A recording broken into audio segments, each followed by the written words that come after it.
Hi friends, நம்ம இன்றைக்கி வந்து முல்தானி மெட்டியோட பயன்களை பற்றி பார்க்கலாம். முல்தானி மெட்டி வந்து களிமண் வகை சேர்ந்தது. இதை வந்து நம்ம அழகு சாதன பொருட்கள் எல்லாத்துலேயும் இதை யூஸ் பண்ணிக்கலாம். முல்தானி மெட்டி வந்து ஆயில் ஸ்கின்னாக இருக்கிறவங்களுக்கு வந்து ஃபேஸ் பேக் இதெல்லாம் போட்டால் நம்ம ஆயில் ஸ்கின் வந்து கொஞ்சம் கம்மியாகும். டெய்லி வந்து நம்ம ஃபேஸ் வாஷ் பண்ணுறப்ப காலையில் எழுந்திரிச்சோன்னையும் நம்ம வந்து சோப்புக்கு பதிலாக இதை வந்து எடுத்து நம்ம ஃபேஸ் வாஷ் பண்ணிக்கலாம். நம்ம வந்து இது கூட கொஞ்சம் தயிர், கொஞ்சம் தேன் இதெல்லாம் சேர்த்து மிக்ஸ் பண்ணி ஃபேஸ் பேக்காகவும் அப்ளை பண்ணிக்கலாம்.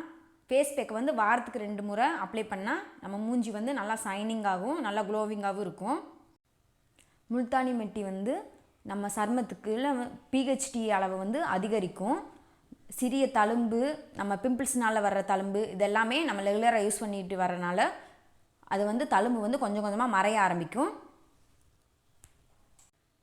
இதை வந்து வாரத்துக்கு 2 முறை வந்து நம்ம ஃபேஸ் பேக் மாதிரி அப்ளை பண்ணிட்டு வந்தோம்னா நம்மளுக்கு வந்து ஆயிலி ஸ்கின்னு இந்த பிரச்சனையே நம்மளுக்கு வராது.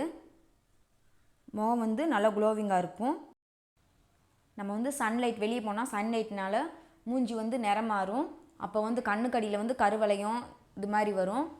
இதுக்கெல்லாமும் முல்தானி மெட்டி, சந்தனம், கஸ்தூரி மஞ்சள், கொஞ்சம் ஆலிவ் ஆயில் இதெல்லாம் சேர்த்து நல்லா மிக்ஸ் பண்ணி நம்ம முகத்தில் வந்து ஃபேஸ் மாஸ்க் மாதிரி அப்ளை பண்ணி ஒரு 30 நிமிஷம் வெயிட் பண்ணி பாருங்கள். நல்லா ட்ரை ஆயிரும் ஸ்கின் வந்து. அதுக்கப்புறம் வந்து கொஞ்சம் வெதுவெதுப்பான தண்ணி வச்சு நம்ம ஃபேஸை வாஷ் பண்ணிக்கலாம்.